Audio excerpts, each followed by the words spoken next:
Bonjour et bienvenue pour cette nouvelle édition de Sian TV. Aujourd'hui, on va s'intéresser à la COP Occitanie et plus précisément aux outils pour décarboner l'industrie régionale. Pour en parler avec nous, Guillaume Belot de la Direction régionale de l'économie, de l'emploi, du travail et des solidarités, Christophe Delagne de la région Occitanie, Sean Coq pour l'ADEME et Aurélie Picard, vous êtes délégué général du comité stratégique de filière Nouveaux systèmes énergétiques. Madame, messieurs, bonjour. Alors, on va commencer avec vous, Guillaume. La COP Occitanie, dans quelques jours, ça fera 1 an, puisqu'elle a été lancée en novembre de l'an dernier. On va rappeler peut-être un peu le pourquoi de cette COP et à quoi elle sert. Oui, bonjour déjà. La COP, c'est donc la conférence des parties.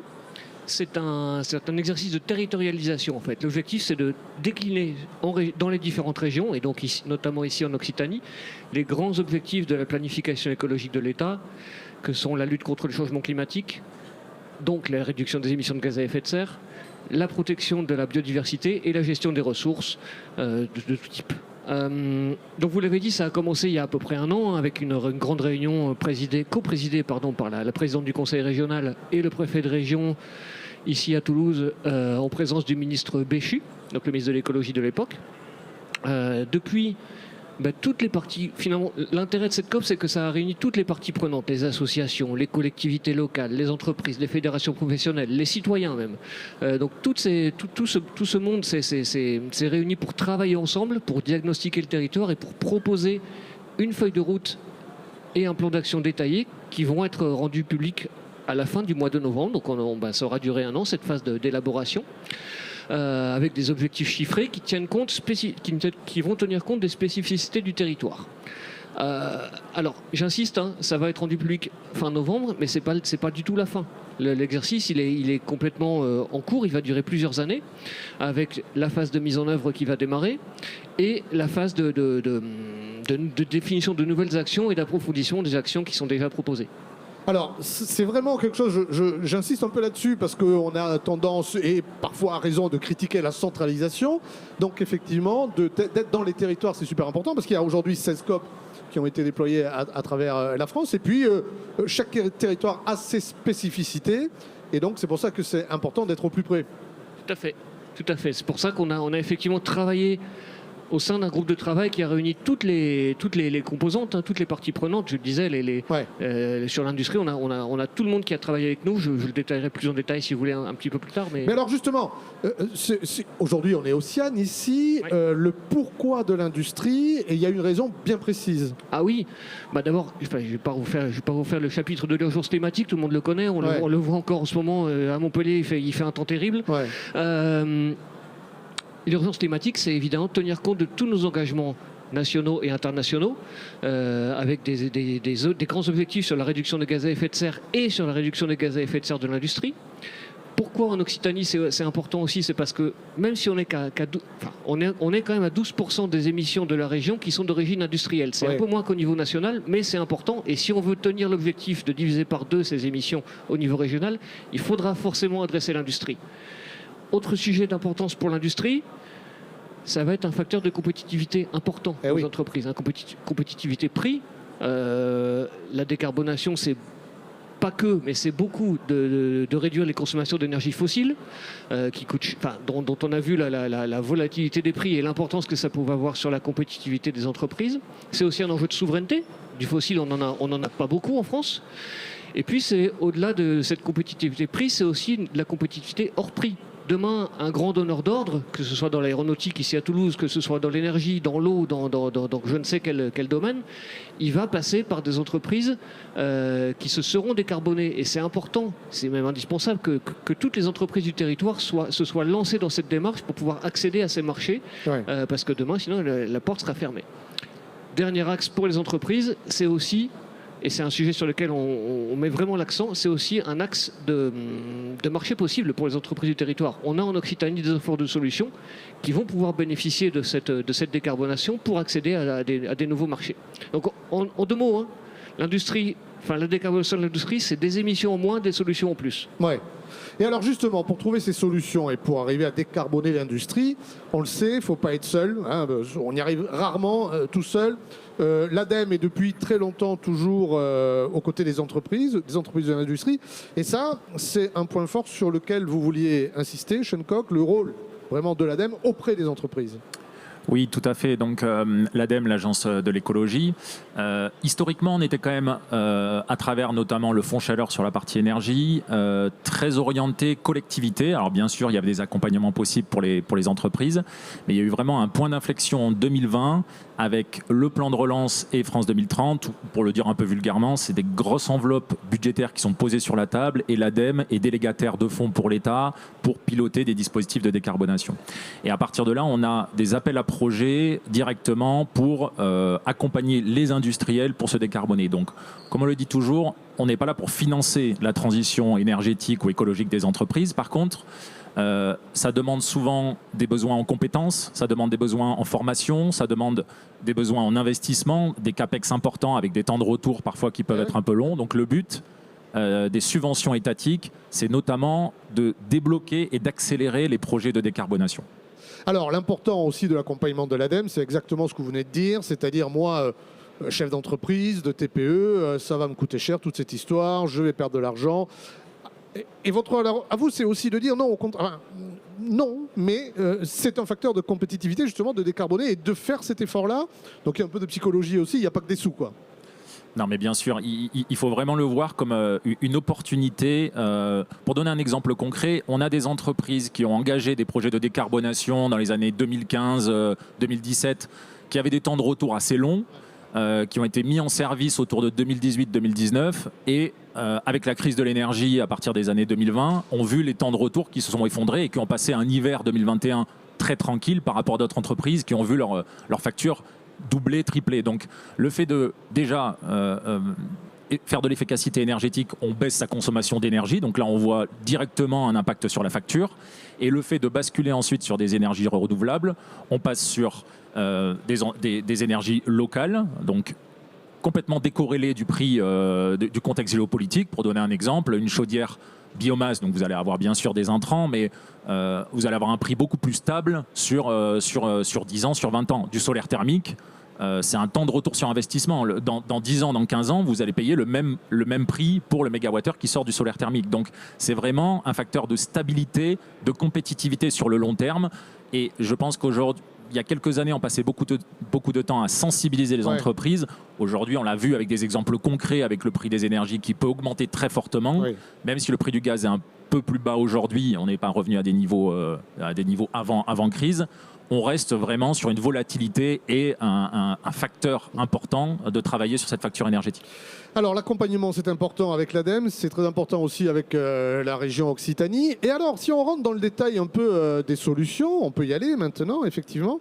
Vous me disiez, Christophe, il y a des outils de performance industrielle à mettre en place. Et la nouveauté, qui n'en est plus vraiment une, mais qui reste quand même assez nouvelle, c'est l'intelligence artificielle aujourd'hui. Oui, effectivement. La décarbonation se fait en deux phases dans une PME. Première phase directe, c'est l'énergie. Est-ce que je mets des panneaux solaires, tout ça, quelle est l'énergie que j'utilise? La deuxième phase, elle est un peu plus techno et un peu plus précise. C'est de dire on va utiliser la décarbonation comme un outil de performance industrielle. Ok, pour décarboner, il nous faut donc des données, bien connaître notre outil de production, être en capacité d'avoir une remontée importante de data de notre production pour aller chercher la performance. Là, les outils d'intelligence artificielle, qui sont un accélérateur de traitement des données, nous permet d'avoir une vision beaucoup plus pointue, beaucoup plus précise, et d'aller vraiment sur la bascule. La décarbonation n'est plus une punition, la décarbonation est un outil de performance qui nous permet d'aller encore plus loin sur notre outil de production. Un exemple concret avec le prix de l'énergie. Oui, tout à fait. L'énergie électrique, l'après-midi, a un certain coût. C'est une énergie qui peut être grise, même si en France, on est assez décarboné sur l'électricité.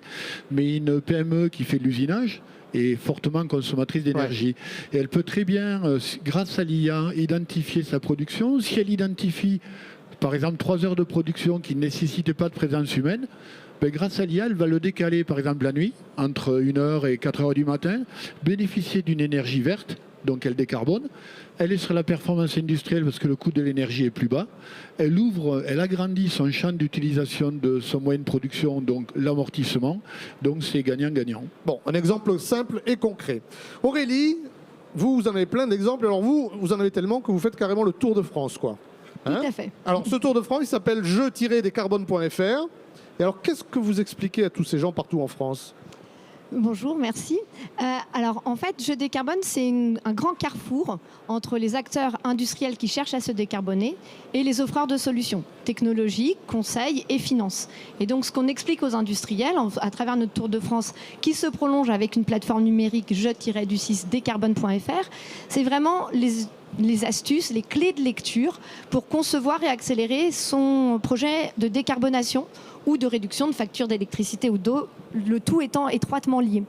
Typiquement, je vais vous donner quelques exemples. Oui. On les questionne. Avez-vous conscience de votre usage de votre énergie ?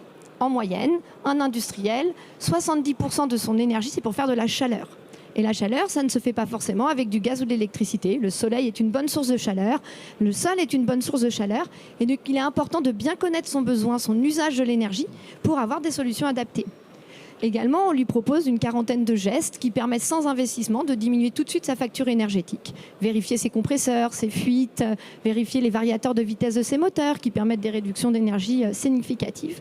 Et puis de sensibiliser au fait que, typiquement, les acteurs du financement privé ont une forte appétence pour accompagner leurs projets. Souvent, décarbonation, le réflexe, on me parle subvention. Oui, voilà, et je pense essentiel de bien mettre en avant que les acteurs de la finance privée, aujourd'hui, s'accompagnent avec différents types de financement, même des sociétés de projets spécifiques pour investir sur des gros équipements, pour accompagner la décarbonation.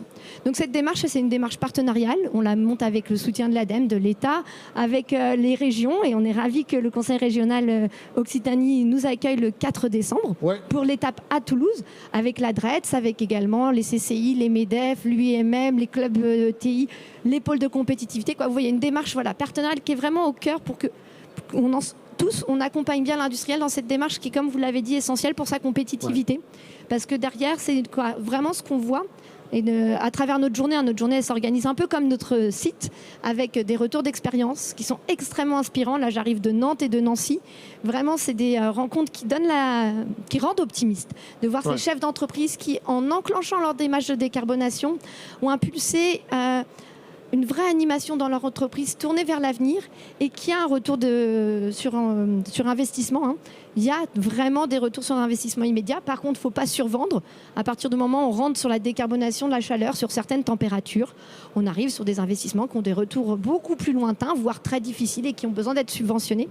Mais c'est bien dans toute cette complexité que l'on rentre lors de nos rencontres avec des retours d'expérience, des trucs et astuces, des clés de lecture comme je vous l'ai donné, et puis surtout des rencontres B2B. Parce que les projets de décarbonation, ça se fait avec des bons partenaires. Il faut être bien accompagné d'un point de vue conseil, il faut être bien accompagné d'un point de vue financement. Puis nous, notre association, les nouveaux systèmes énergétiques, c'est le développement de l'industrie de la transition énergétique. Et donc, il nous importe de faire connaître les solutions françaises et européennes, parce qu'il y a plein de beaux équipements qui doivent être connus. Et c'est bien tout le but de ces rencontres, de venir au plus proche présenter les partenaires, conseils, finances, équipements qui peuvent aider à monter le projet. Vous serez chez nous le 4 décembre, mais vous avez déjà 14 réunions derrière vous, qui étaient pleines à chaque fois.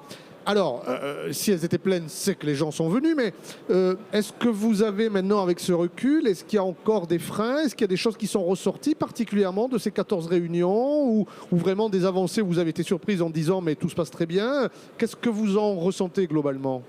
Alors, des disparités. Ce qu'on ressent, c'est des disparités selon les typologies d'entreprises, selon les secteurs d'activité, qui peuvent s'expliquer aussi.